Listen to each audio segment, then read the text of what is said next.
Probably one of the first things that people will need to know if they're wanting to learn about leadership um, is if you're in a job and you're a manager and not a leader, and you want to excel at that job, you need to read things on managing people. There's a huge difference between managing and leadership.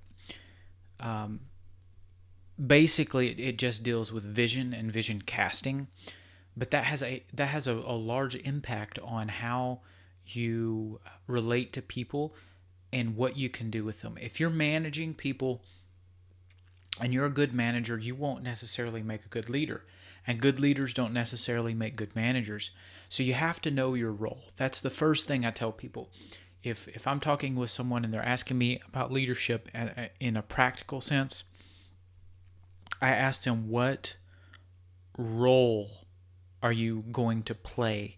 If you're going to play a managerial role, then we need to go down one path. If you're going to play a leadership role, we need to go down to another.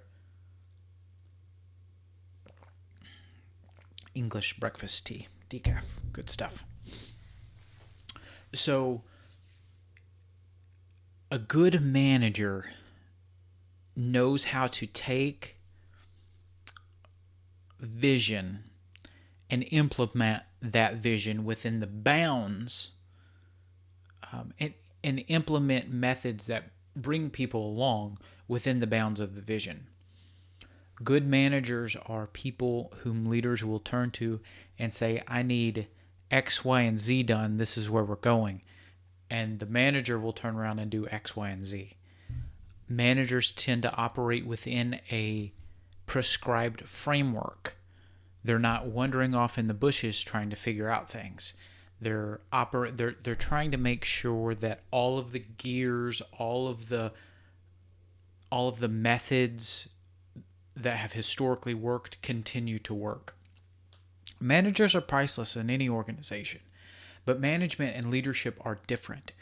Leadership really, it comes to the forefront. People see it clearest. Sorry if you hear the motorcycle. People see it clearest when someone is in an organization, and obviously they have people following them, and there is no prescribed way to go. It's something completely new. They're having to go through the metaphorical jungle and just cut their way through, carving a new path. That's leadership, where they can see where they want to go. There's no clear path there, and they've got to figure out how to get from point A to point B. It's one reason why in leadership you always want your best people to rise to the top. Your best leaders, the people with the best vision, the people who can see and who can know. It doesn't mean that anyone else is necessarily irrelevant or would serve a less function, but you need to know that in a certain group, if you can't see the end goal and know how to get there, know A, B, C, D, E, F, G, know how to get there, then your role in the organization might be better served as a manager or as a supplemental leader, where if the leader is just like, okay, I do not see how we get from D to E, how are we going to do this? Turning around and kind of pulling for consensus. That might be your role. But knowing your role within an organization is absolutely critical. If you think you're a leader and you think you're being hired into a leadership position and that position is managerial, it will be a rude awakening.